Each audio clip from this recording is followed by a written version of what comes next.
Assalamualaikum warahmatullahi wabarakatuh. Perkenalkan, nama saya Lina Novita. NIM saya 2284-2032. Saya berasal dari jurusan Pendidikan Vokasional Teknik Mesin. Baiklah, di sini saya akan menjelaskan tentang metrologi industri dan penggunaan alat-alat ukur. Apa itu metrologi? Metrologi adalah ilmu yang mempelajari masalah pengukuran. Pengukuran di bidang keteknikan itu tidak hanya menyangkut pengukuran panjang saja, tetapi menyangkut pengukuran suara, bunyi, getaran, tekanan, tegangan, gaya, puntiran, usaha, kecepatan aliran, zat cair, dan temperatur. Adapun masalah-masalahnya seperti geometri suatu produk, pengukuran panjang dengan berbagai bentuk, pengukuran sudut dengan berbagai bentuk, dan disinggung pula sedikit mengenai kontrol kualitas. Pengukuran geometris suatu produk dengan cara dan alat yang tepat, sehingga hasil pengukurannya mendekati kebenaran dari keadaan yang sesungguhnya. Selanjutnya yang saya akan bahas di sini ialah tujuan metrologi. 1. Dapat mengelola laboratorium pengukuran baik yang ada di industri maupun di bengkel kerja pada pendidikan keterampilan teknik. Yang kedua, dapat menggunakan dan membaca skala alat-alat ukur dengan tepat dan benar. Yang ketiga, dapat menentukan dan memilih alat-alat ukur yang tepat sesuai dengan bentuk dari objek yang akan diukur. Yang keempat, dapat mengkalibrasi dan memelihara alat-alat ukur sehingga alat-alat ukur dapat tetap terjamin ketetapannya bila digunakan untuk pengukuran. Yang kelima, memiliki pengetahuan tentang sumber-sumber penyimpangan pengukuran dan dapat menentukan bagaimana caranya mengurangi seminimal mungkin penyimpangan tersebut. Yang keenam, dapat merendahkan biaya inspeksi semurah mungkin dengan penggunaan fasilitas yang ada secara efektif dan efisien. Dan yang terakhir selanjutnya, dengan menguasai pengetahuan tentang kontrol kualitas, maka dapat membantu meningkatkan produktivitas hasil kerja. Baik hasil kerja di bidang pendidikan keterampilan teknik maupun di bidang perindustrian. Adapun istilah-istilah metrologi, yaitu ketelitian, ketepatan, ukuran dasar, toleransi, harga batas, kelonggaran, dan karakteristik geometris. Baik, selanjutnya sistem dan standar pengukuran. 1. Sistem metrik. 2. Sistem inci. 3. Konferensi antara metrik dan inci.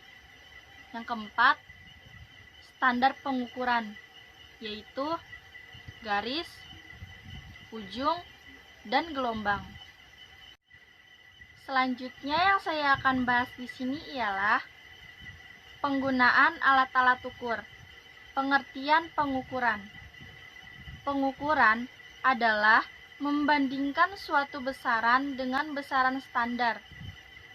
Besaran yang dapat digunakan harus memenuhi syarat-syarat seperti 1. Besaran standar harus dapat didefinisikan secara fisik.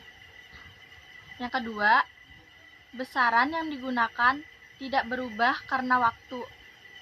Yang ketiga, besaran dapat digunakan sebagai alat pembanding di mana saja di dunia ini.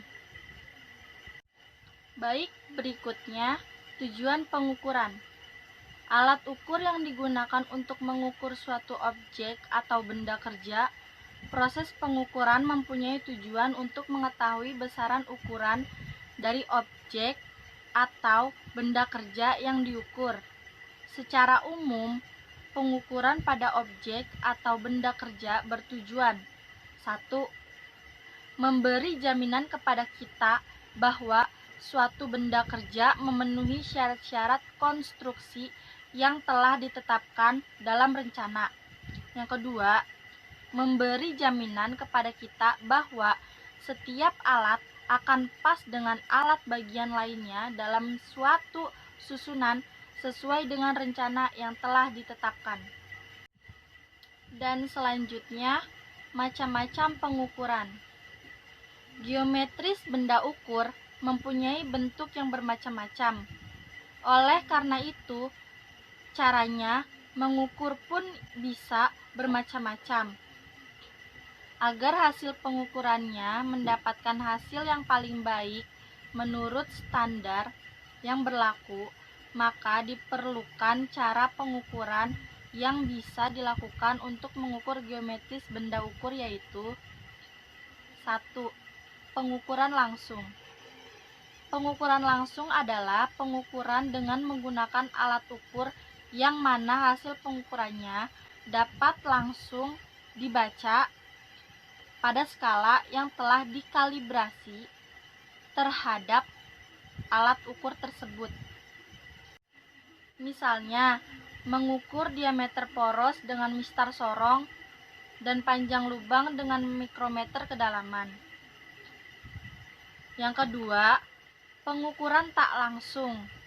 Pengukuran tak langsung adalah pengukuran yang menggunakan alat ukur yang mana hasil pengukurannya tidak dapat langsung dibaca pada alat ukur tersebut. Pengukuran tak langsung membutuhkan 2 atau 3 alat ukur, misalnya alat ukur standar, pembanding, dan pembantu. Misalnya, mengukur ketirusan poros dengan menggunakan senter sinus yang harus dibantu dengan jam ukur dan blok ukur. Lakukan saat mengerjakan konstruksi suatu benda atau objek. 1. Alat ukur linear langsung adalah alat ukur yang hasil pengukurannya dapat langsung dibaca pada skala dari alat ukur yang telah dikalibrasi. Hasil pengukuran yang ditunjukkan pada skala ukur diperoleh dari ukuran pada objek atau benda kerja yang dibuat. Ada beberapa jenis alat ukur linear langsung, antara lain mistar ukur, meteran gulung, meteran lipat, mistar ukur berkait, mistar sorong, mistar sorong jam, mistar sorong batas, mistar sorong ketinggian, mikrometer, mikrometer luar dengan landasan tetap yang dapat Selanjutnya, mikrometer indikator, mikrometer dalam, mikrometer kedalaman. Selanjutnya, alat ukur linear tak langsung. Penggunaan mistar ukur, mistar sorong, atau mikrometer dapat digunakan secara langsung pada skala yang ada pada alat ukur tersebut. Namun, tidak semua alat ukur linear dapat langsung membaca hasil pengukuran karena membutuhkan kecepatan lebih tinggi atau benda ukur tidak memungkinkan untuk diukur menggunakan alat ukur linear tak langsung. Besaran pengukuran membutuhkan perhitungan tertentu untuk menghasilkan ukuran dari benda yang dibuat. Untuk itu diperlukan cara pengukuran tak langsung agar benda kerja yang diukur dapat diketahui hasil pengukurannya. Ada 2 jenis alat ukur linear tak langsung untuk mengukur suatu benda kerja, yaitu A. Alat ukur standar. 1. blok ukur. 2. Batang ukur. 3. Kaliber induk tinggi. Dan B. Alat ukur pembanding. 1. Jam ukur. 2. Pupitas atau jam ukur tes. 3. Pembanding. 4. Kaliber batas. Baiklah, di sini saya akan menjelaskan sedikit tentang jangka sorong dan bagaimana cara mempraktekkannya. Baiklah, di sini saya akan menjelaskan tentang bagian-bagian jangka sorong. Yang pertama, rahang atas berfungsi untuk mengukur kedalaman suatu benda. Dan rahang bawah berfungsi untuk mengukur diameter luar suatu benda. Dan ekor berfungsi untuk mengukur kedalaman suatu benda. Serta skrup pengunci berfungsi untuk mengunci suatu objek agar tidak bergerak. Rahang atas dan rahang bawah mempunyai dua bagian, yaitu rahang tetap dan rahang gerak. Baiklah, di sini saya akan mempraktekkan cara penggunaan jangka sorong ini.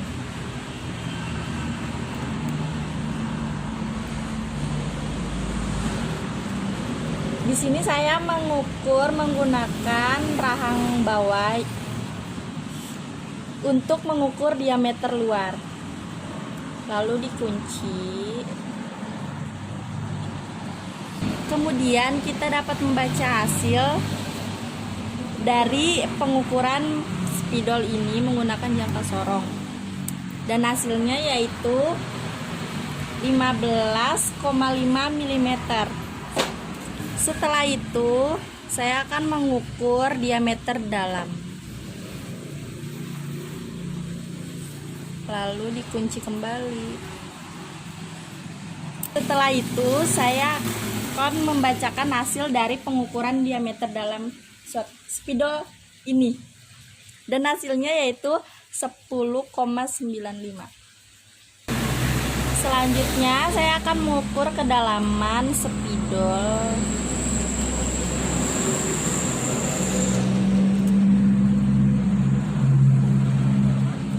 Dikunci kembali. Dan di sini kita bisa membaca hasilnya yaitu 13,5 mm.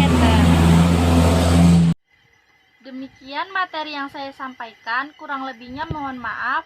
Wassalamualaikum warahmatullahi wabarakatuh.